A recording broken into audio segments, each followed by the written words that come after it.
when this all started, I was trying to think of previous epidemics and pandemics, and one thing I knew we had was a collection of posters from the British Mandate era in Palestine, which of pre-state Israel, which of course included the influenza epidemic of the 1917 to 1920. And this is a poster put out in 4 different languages by the British Mandatory Public Health Department, in English, French, Arabic, and Hebrew. So I was saying to myself, well, if I had lived at that time, would I have taken this poster for a collection? I don't know, but now I'm very glad we have it. It shows there were 4 languages going on. It tells us what to do to try to prevent getting the flu, what to do if you get the flu. It tells us something about Hebrew in that era, right? They're using the term shapa'at, which was related to influenza in terms of hashpa'ah, of influence. Many of the things they tell us to do are similar to what we're hearing now for COVID. Isolate yourself. Don't let people near the sick person. And there's something fun about mosquito netting. If you check into a hotel, make sure you get fresh, clean mosquito netting known as a kila. So I thought, you know, in addition to the instructions, it tells us something about what the society was like. It was a multilingual. And well, I'm very happy to have it today. So it's so interesting. In a house in which a case or cases are isolated, full and continuous ventilation is especially necessary. Well, they tell us that too. It's quite amazing, right? Right. A lot of it is similar to what they're telling us today, which we have another slide, if we want to go to the next one, which is from, you know, current. You'll see it's purple and yellow, and it's in Yiddish. And if you actually read it, a lot of the instructions are similar, but this is from today. It says, New Yorker bleibt in der Heim, zurückzuhalten die Verspreizung von coronavirus. So New Yorkers stay home to stop the spread of coronavirus. If you read the fine print, some of the suggestions are similar to what they were 100 years ago. And you can also see a linguistic aspect to this. This is in Yiddish, but it was put out by the city of New York for the Yiddish-speaking residents. And I didn't see anything particularly other than the language geared to Yiddish-speaking residents, but sorry, I don't have this slide up. There's another slide for instructions for hand washing, not specifically for COVID, but in general, but a Yiddish one which actually puts in saying Asher Yatzar. So whoever was working with the city of New York put in addition to the general health aspect, a Jewish aspect. So, can you tell from the Yiddish whose Yiddish this is? Is this somebody who studied it at YIVO, or is it somebody who's Hungarian or something? Okay, I suspect it's someone who studied at YIVO. But because I think it's too grammatical? Understandable to, you know, to the general Yiddish-speaking community. In other words, there's no local dialect here. It's what they call standard Yiddish. Yeah, How interesting. I didn't see any. Cool. Next slide. Yeah, let's go to the next slide. And what we primarily try to collect, what we just saw previously was something issued officially by the city of New York, but what we primarily try to collect were materials issued by the Jewish community itself, how it viewed itself, in part because, let's say there's an article in the New York Times. The New York Times has a website. Hopefully that website will be available in the future. There would be rights issues if I took a New York Times article and put it on a YU website. So this is something produced by Hatzalah of Borough Park in English. You can see it. If we don't get serious about this now, we will have a mass tragedy in Borough Park. CV, chas v'shalom. So this is a more, what you might say, even though it's in English, in a way it might be considered more Hamish, so to speak, than what we saw before. There are specific mentions for the Jewish community. If you're a Baal Simcha, don't even invite anyone to your Simcha. You're putting them in a difficult position. This is a serious situation. They talk about Pikuach Nefesh, which I don't know if you can see it here. They actually wrote in Hebrew. So it's, I think, in the second or third paragraph. Also at the bottom. And at the bottom, yeah. Yehi ratzon shelo yishama od shod vashever bigvulenu. Cool. So this is the community. And this was put out by the to Kehillah. itself, Hatzalah of Borough Park. I saw similar Yiddish ones put out, for example, by Kiryas Yoel Hatzalah. Should I change the slide? Change the slide, please. And this again is something put out by the Jewish community from Moetzes Gedolei HaTorah Ba'America.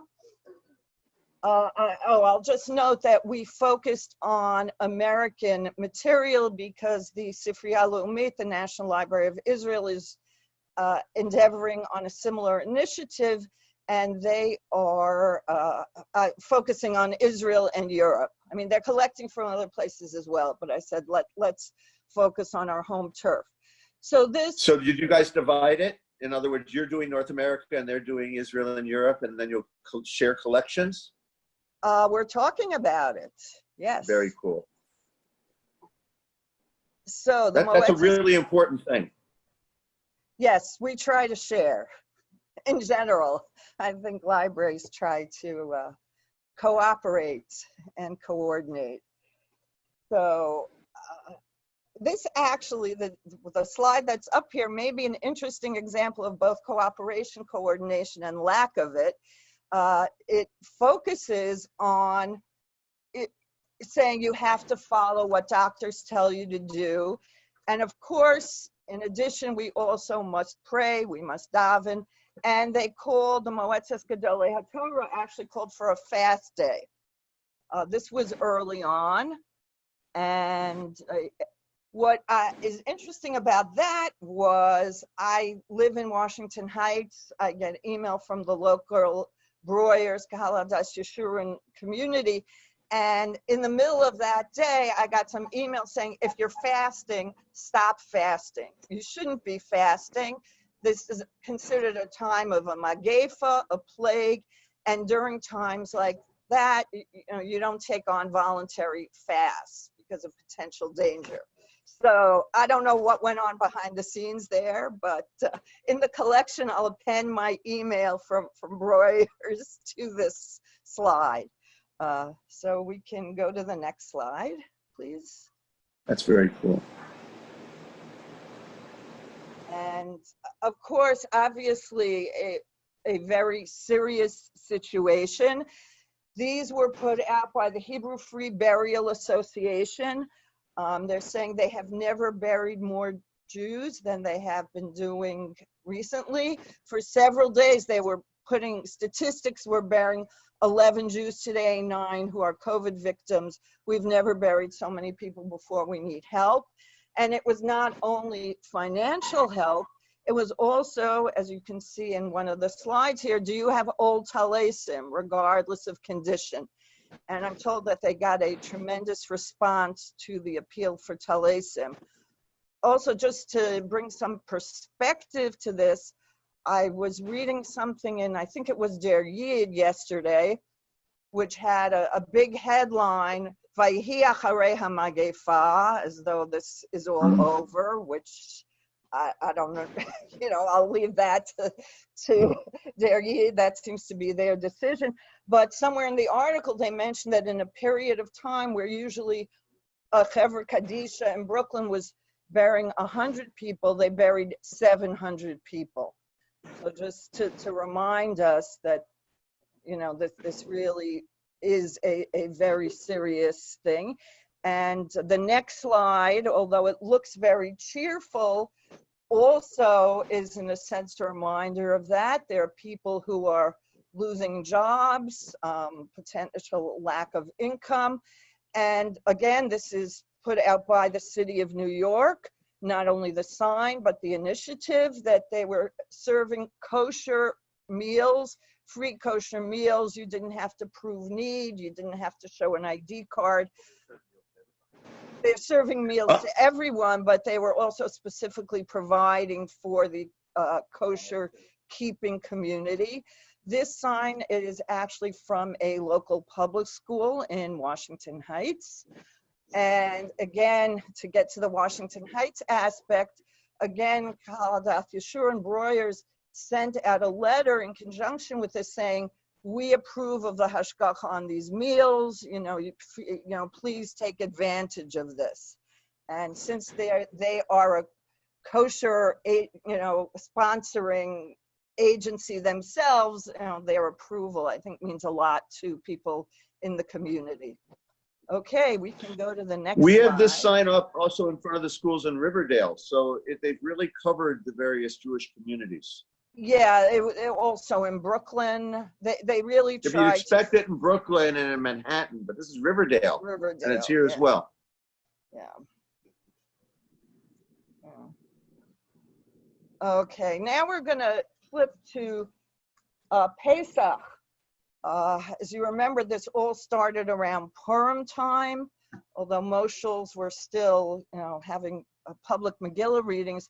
But by Pesach, everyone realized that this was, you know, truly a problem, including a mental health problem, especially because outside of Israel, you would have a 3-day Yontif, 2 days of holiday, and then Shabbos, and people couldn't pick up the phone, can't turn on the television or the internet. They couldn't even walk over to their neighbor.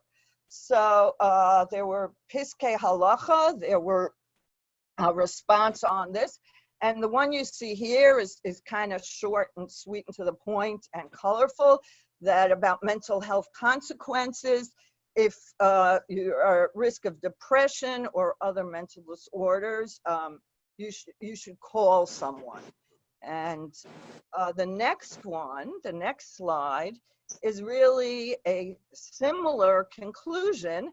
And the reason I chose it, even though visually it's perhaps not that exciting, it's a tshuva by a Rosh Yeshiva at YU, Rav Herschel Schachter. And you can see, you know, if you talk about the medium being the message, how the same message or a similar message can be delivered very differently. In this case, it's a traditional tshuva, a traditional responsum. It's actually even in Rashi script. There is an English section, but it's much lengthier with many more sources than the one we saw previously. And another interesting thing about it says chole bebidud, which is the term for isolation or quarantine. And just when I first saw it, it reminded me really of Tisha B'Av, because, you know, we say Echa Yashva Bada, that's how we open up. So the term in a way also has a you know, historic resonance to us, especially in this time period. And because why do you think he wrote it in Rashi script? You know, I actually want to ask him, because I noticed that all his shuvas are in Rashi script, because he just put something out for the 3 weeks, and I saw all kinds of comments on Facebook. One of the comments about Rashi script, which I'll just repeat, I have no idea if this is true or not, is that it doesn't constitute shemus. But really, after I noticed this, and I said that to myself, I really should ask him, because it seems to be the standard way he issues them. I'll tell you why I asked, because he writes his own name in a pretty modernist script, and then jumps to a historicized handwriting script, which is what a Rashi script is. So I wonder if it's an attempt to write in handwriting without writing in handwriting. Yeah, it's an interesting Be interesting to find out. Yeah, we can ask him. Cool. That's the advantage, you know. It's a real life post that we can talk to as opposed to most that we study, you know. It's a pleasure. Also, he may have a letterhead that he uses for other things, and it's just a carryover. But even that would be interesting to find out. Mm-hmm. Yep. Okay, so I think, and to continue Pesach on a sort of on a different note. So one issue with Pesach, which I kept seeing coming up, was frequently people were used to going away for Pesach, for example, to a hotel or family get-togethers. So this was, let's say you're making Pesach for the first time. How do you manage? So this matzav.com came up sort of with a solution, Pesach in a box. In this one box, you can get all the basic Pesach tools that you might need for Pesach. And the next slide is... Wait, let's stop for a second. This Pesach in a box thing is really interesting because it started with Chabad with their Hanukkah in a box, right? And Pesach in a box that were used for kiruv purposes. This is that kind of model turned inward, which is really interesting. Should I turn to the next one? Yeah, and this is also, well, it's interesting to see what this model is. It's called matzah, which is a play on, of course, motzi matzah, finding matzah. It's a matzah shadchan service. In a similar vein, let's say you were planning to have your family of 30 over for Pesach. You bought all this matzah. Now you're only having a Seder for 2. What happens to the matzah? Conversely, you were one of the family of 30 who was planning to go to the Seder. You didn't prepare any matzah. So this was sort of a touchless matzah shadchan service where you could do a matzah exchange. Don't waste food, don't waste matzah, and everyone gets to participate, even if you're not eating together. I thought that was sort of a nice idea. So it would be done within families or more generally? I think it was more generally. I just gave the example of a family. This was specifically in a Lakewood newspaper, the Lakewood Scoop. So I assume it was meant for the local area. Right. Cool. And, what are we looking at? Well, Pesach made me think of, will we have Pesach Haggadahs, for example? Like, will we get Corona Haggadahs for Pesach? Will we have Yizkers for Corona? So there are certain liturgical things, I'll just call them things, going on at the time of the coronavirus. This, in a way, you might almost call it a tchina, a supplication. It starts with Ribon HaOlamim. In a way, it's a prayer to get yourself ready to pray by yourself. Right now, during Corona, you're not going to daven with a minyan.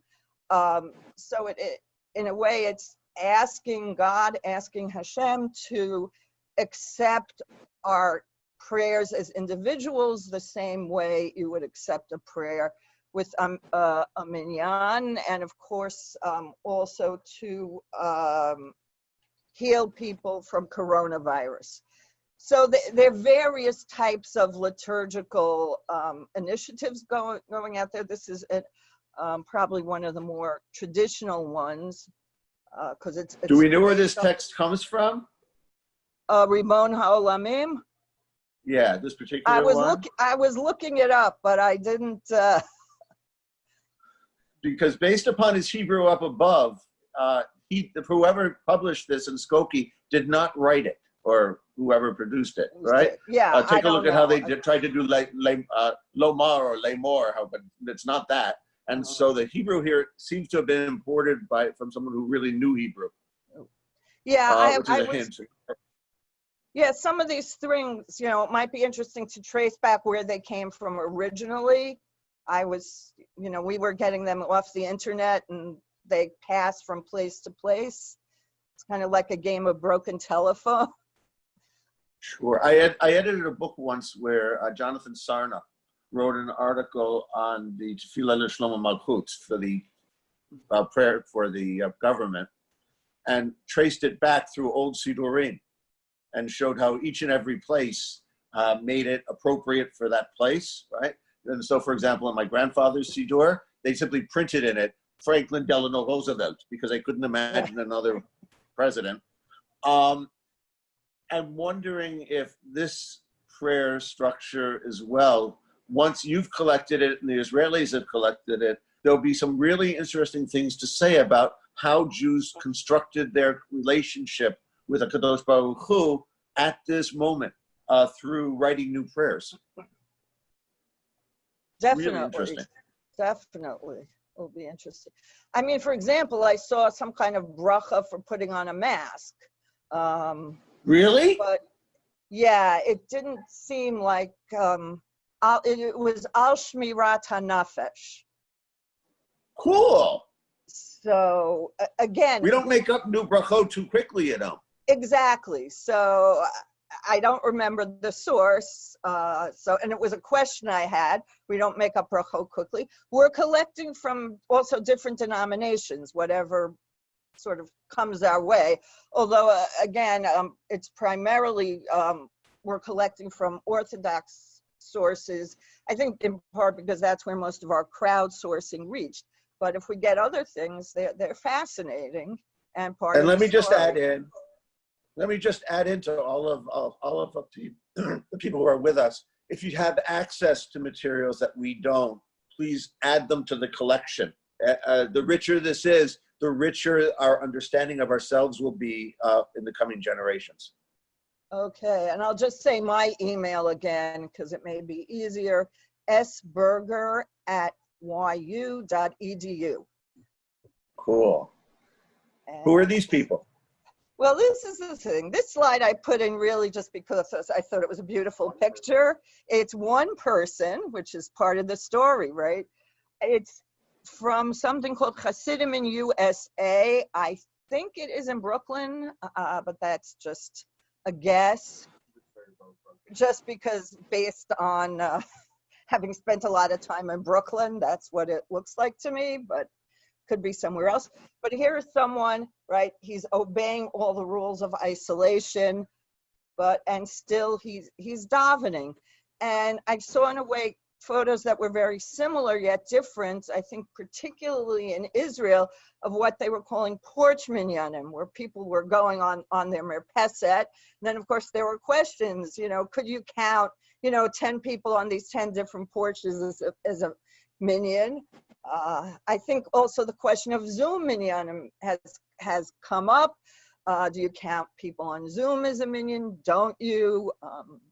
I believe, I'm not a posek, that the general answer was not to, but these are new questions that are coming up and being addressed.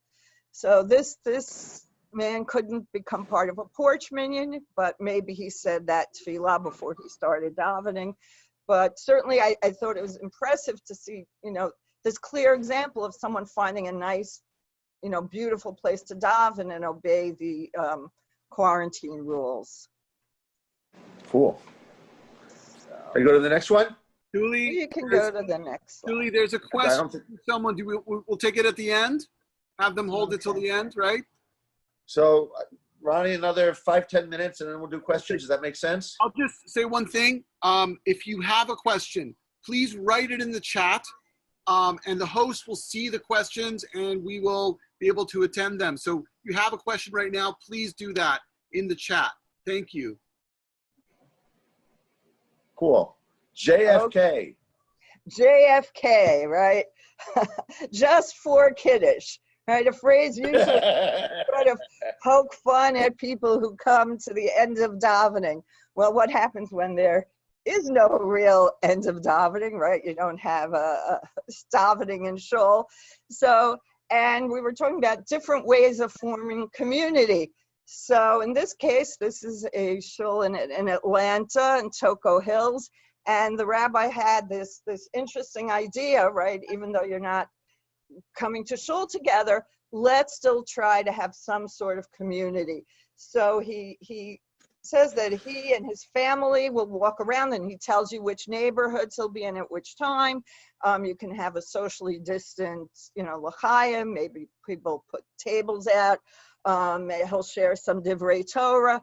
So I thought it was an interesting way of trying to just keep up a community spirit, without physically being, in your shul building or your school building. And it makes JFK have a sort of new and maybe more positive meaning.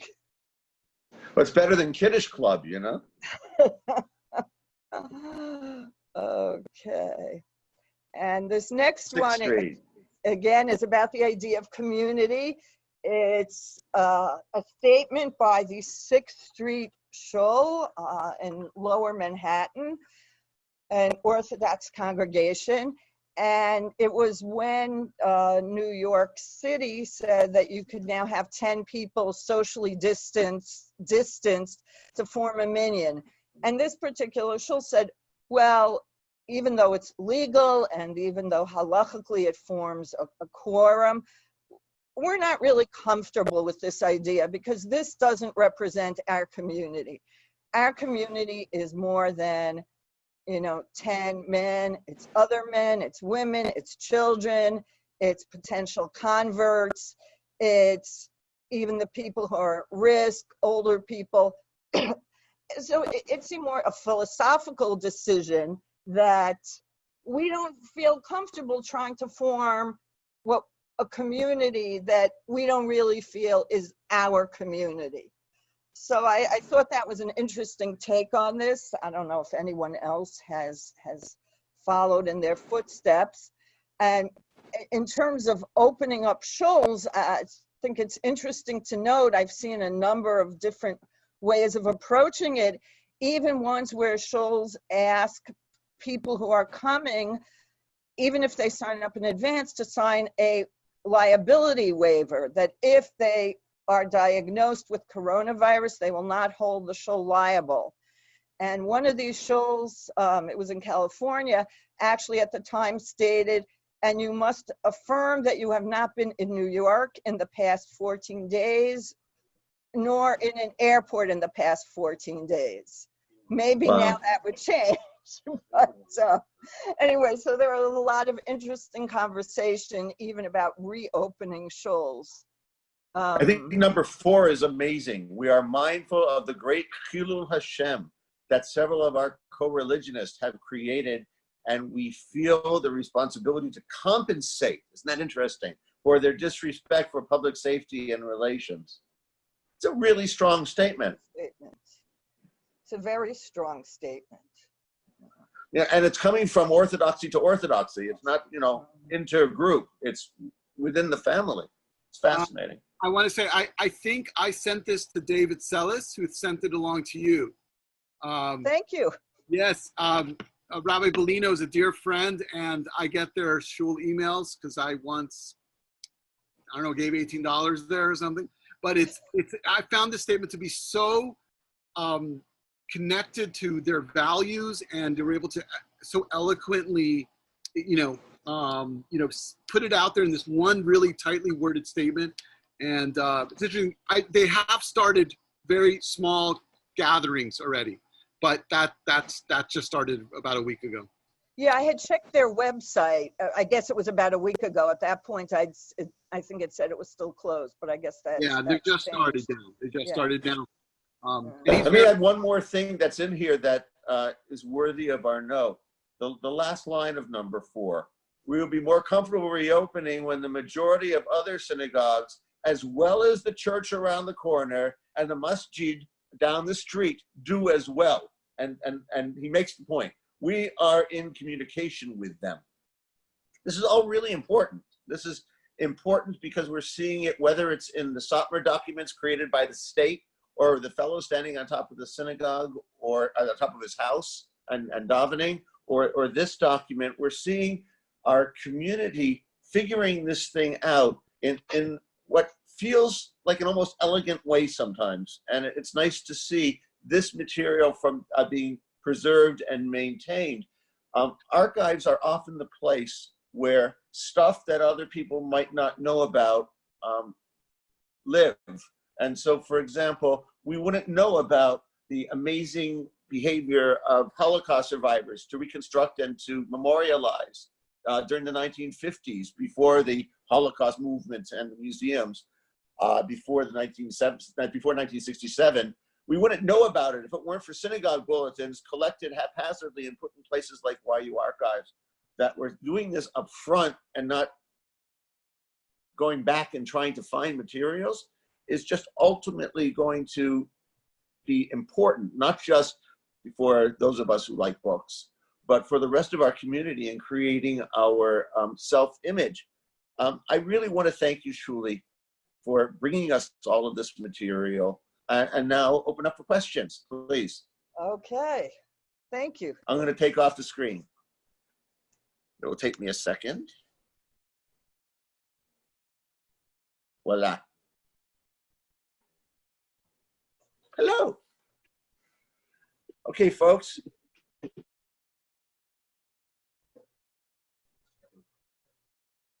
We have the questions coming through the chat. Okay, I'll turn on the chat. We have 8 questions in chat. Okay. You have it? I see some comments. I see some comments. There are no questions in the Okay, chat. you know what? We can just call on people. You know what? Let me open up the, or why don't you open up, Ronnie, the mics, and we can talk. We don't have that many people. Someone, maybe, okay, I can open up everyone, but it can get kind of noisy. We'll find out. Okay. Questions, folks? Actually, I'll start with a question on one of the chats, which I see David Sellis posted, that USY posted it. Which one was it? The mask? Yeah, the mask thing. Okay, I thought that might be it. I was wondering. So that was United Synagogue Youth of the Conservative Movement. There were a whole bunch of variants of that, or like hand-washing type things that were coming through the Reform and Conservative Movement at different points about 2 months ago. I saw something, I think it might have been a student of Rabbi Avi Weiss, wrote a very beautiful tefillah about washing hands hygienically. And it was like a meditation on thinking about all the people who are on the front lines and in danger and doing your, I don't know, and calling on Hashem to help. And it was poetic.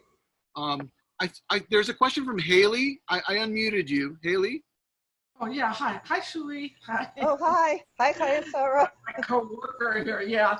Yeah, no, just to say, I think it's Yesha Corey, I know you've been really actively gathering material. You first told us about it. But I'm wondering now that things are sort of easing a little bit, like, is there going to be like a aftermath? I mean, I don't know how you're going to structure it within the archives, like during the COVID, the height of it. Like, I mean, now, like, you have schools reopening, and is that still going to be part of the thing, or is it sort of an aftermath?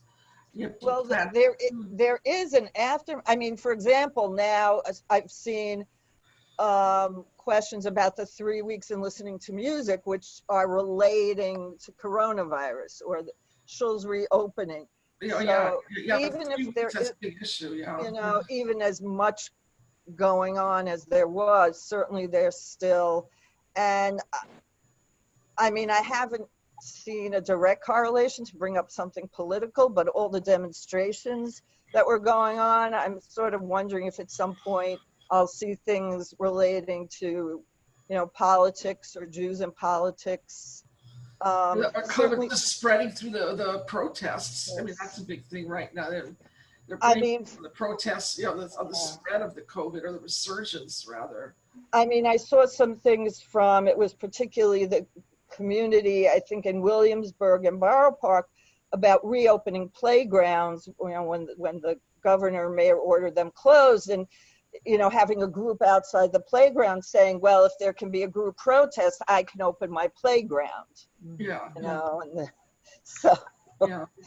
And there's going to be a lot of correlations now when you talk about the 3 weeks, starting today. And I imagine there are going to be a ton of shirim and things like that, tying in the I'm right now, I think even in Crown Heights, there's my community that someone thought we shouldn't have to fast today, do all these prohibitions because we've already been miserable. This past Well, that was one of the issues 5 months with the music. Yeah, the past 5 months. With the music, So I wonder if there's anybody going around and taking photographs on, especially now that we're coming to Tisha B'Av, it's easier, or weekday minyanim, of how communities are living. We were in a supermarket in Muncie recently, and it's different than a supermarket in Riverdale. Right. And the labeling, the ways things are displayed, and the way people behave, right? And so I'm sure each community has its own distinctive way of handling these questions.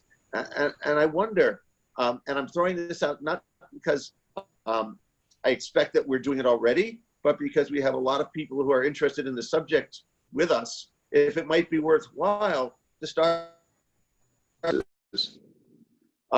so that we have that for later. Well, if there are people in different neighborhoods, I would love it. I don't feel like I can tell anyone to go on a subway. I mean, the truth is, at first I thought I should go to and do this. All I ended up doing was walking on Bennett Avenue and taking a picture of a sign on the shul that said "No Minyan," for example, right on the shul, which is usually really busy. But now that we have these spaced minyanim in the suburbs, right, whether in Los Angeles or Atlanta or Detroit or wherever we are, it would be important both for those people, and I know we have people in all those places who are watching, to become collectors and to collect photographs and to collect paper and eventually pack it all up and send it off to sberger@yu.edu so that, again, we have this material, this richness of how our community has survived a crisis. And I like putting it in the past tense as much as I can. Okay. Vayhi acharei hamagefa. Yeah, that sounds And nice. if we get, let's hope. And if people pick up any paper, ephemera, you can write to me and I'll give you a physical mailing address. This has been very different than our previous collecting because this is basically all electronic so far. A new era. Shuli, there's a question from Jacqueline, and I have a really quick question. Would you accept audio-visual material like news stories that are on the web or anything like that? Would that be of interest? Well, okay, news stories are hard to archive. If it's from a place that we think will still exist, like JTA, we've been sort of staying away from it. But if it's something you think is from, kind of an off the beaten track newspaper, it's not the New York Times or that type of news source, yes. You could send the links. All right. Okay, Jacqueline, you had a question, right? Just unmute yourself. 1 second. You're just trying to read the chat. Okay. Hi, Jacqueline, can you unmute yourself? I don't think she heard me. Yeah, someone's asking if I saw there was a post about meetings in Montreal and how neighbors joined their Hasidic neighbors who were praying outside. Yeah, I did see that. That was a beautiful post, that there were non-Jewish neighbors, and the Jewish neighbors, actually Hasidic neighbors, thought maybe they're kind of disturbing the the other neighbors who actually were kind of enjoying it and felt like it was spiritually uplifting for them as well. And I'm sure, just as when they did the Hasidism exhibition at the Israel Museum, one kind of Hasid finds out about the other kind of Hasid by going to the Israel Museum, but they don't go into each other's shows on a regular basis, right? And so for the neighbors, it must be hugely amazing to have this kind of access, when usually what they see are people going to shul and Sukkot, right? And Hanukkah lamps in the window. So this is an entree that people could live generations and not be able to see each other. So that's really wonderful. Anybody else? There's also, let me see, okay. We have a question from Fruma. Fruma? Oh, I think she was asking about the porch minyanim, I think. That was, Okay. Okay. I'm here. This is Fruma. Okay. Hi, Brahma. What was your question? Pardon me? You had a question, I think. You had a raised hand, so I figured. No, I wrote. I'm the one who sent the chat to Shuli and to Stephen about the special, because I'm from Montreal originally, and it was the article in Tablet magazine where they interviewed this the Montreal French press journalist who described how she used to wake up in the mornings and she used to hear this beautiful sound, and her children also appreciated it. And the Jewish community was afraid, of course, as usual, because the Hasid, there is a lot of tension in, especially in Outremont in Montreal, between the non-Jewish sector and the Hasidim, even though the Hasidim have been living there since 1949. And they were surprised that people reacted so positively. And then also the Hasidim went around and gave gifts. They gave chocolate Nice. and cakes to everybody on certain streets, and they wrote little notes. Also, there was a special thing because there was this slogan in the province of Quebec for overcoming COVID, and it went something like let's move forward or something in French. It escapes me now. And what the Hasidim did is on these little cute notes that they gave their neighbors, they also wrote this special slogan, and they also put a picture of the rainbow, because the rainbow also represented hope for the French community. That's how the French community had expressed themselves during COVID. So they added that, and then they even they love the harmony.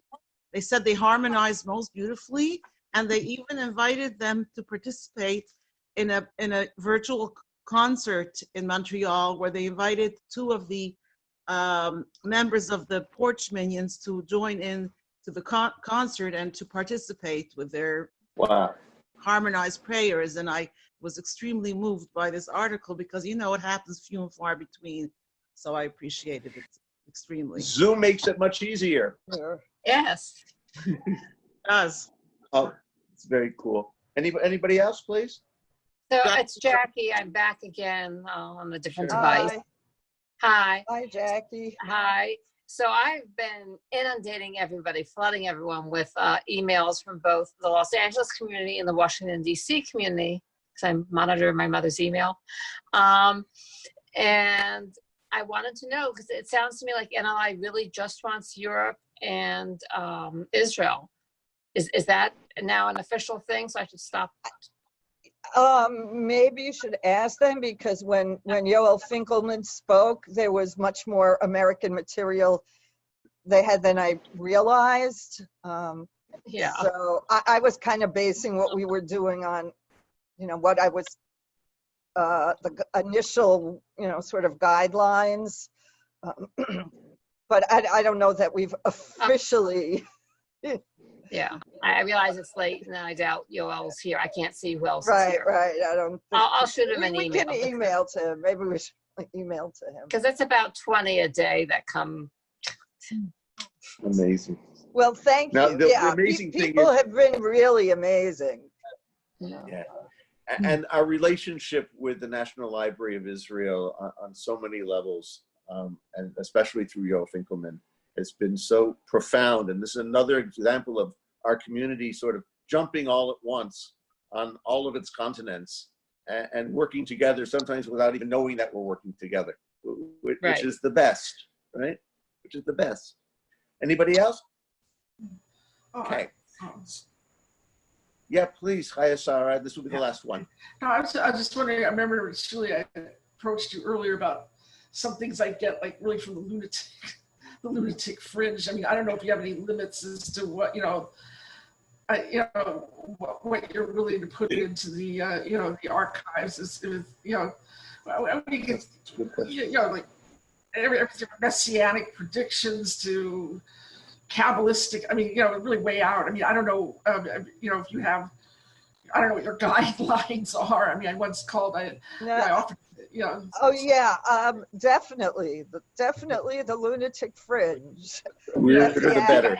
I mean, because maybe they mean well. I mean, I say it in love. Have its role, but some of the things I've got were just so, online or through WhatsApp. I mean, I don't know. Social media seems to really promulgate it, but I don't know what the as far as written materials or if this is the equivalent of ephemera, but yeah, definitely. I mean, wouldn't I want to know if there was some messianic theme going on during the flu epidemic, even if it was maybe a fringe, still it was something people were thinking about, and it shows what people's hopes and fantasies or hope maybe realities are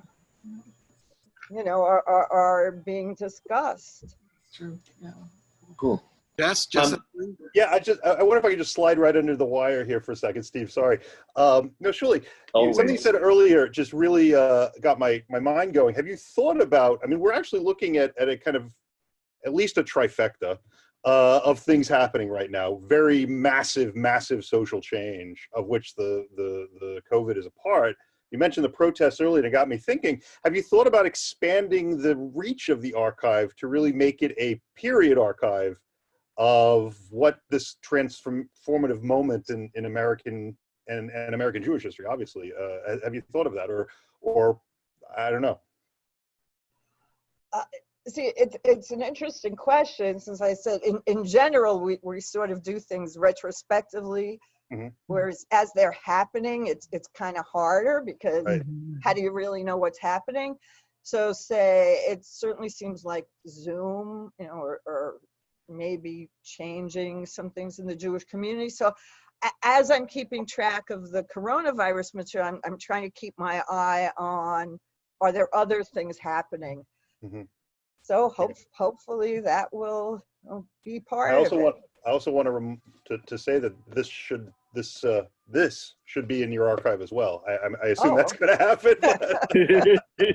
Can't forget that. Well, I should note that one thing we decided at the beginning was we also have to collect everything that YU says about. Right. I mean, in general, we try to collect everything YU puts out, but this was sort of a special moment in time. So we want to be careful. It just doesn't go out in an email and we lose it somewhere along the way. We're in a time where we don't have the kind of paper and letters and all of that we do have for the 1920s and 30s and 40s and 50s and 60s and 70s and 80s. Wow. We could easily become a black hole with all of our materials in electronic form, as much as we think we're creating. And so this process that you created, which is eventually going to become for everybody a nightmare of how do we preserve this over generations, is important and international. And we're working with our community. My guess is we will soon be working with people like the Smithsonian and the New York Historical Society and the rest to put together an archive that really is important. Shuli, you've been a pioneer in this. It's an amazing project, and I want to thank you for sharing it with all of us. So that's, first of all, thank you, Shuli. Number two, all of you who have joined us from so far away, our friends, our relatives, our colleagues, our rabbis, people we haven't met yet, but we will soon. Please join us again. We'll be back on Tisha B'Av, dealing with the Churban. We're going to try to do something for each holiday and build and bring this community together in exciting and interesting ways. Thank you, Shuli.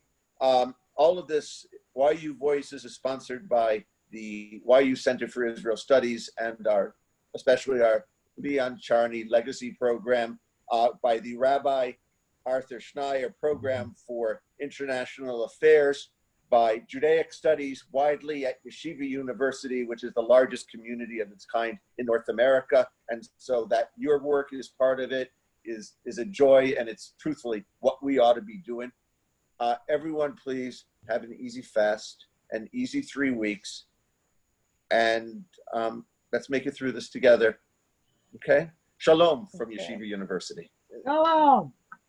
Thank you. Thank you.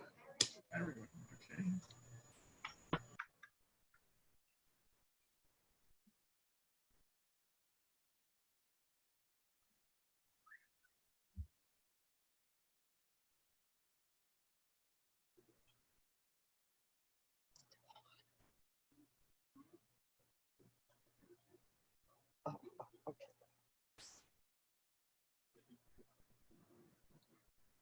Do I hit leave? Shirley, this was wonderful. Thank you. All right. Yes. Thank you. Thank you to everybody here. Bye, free.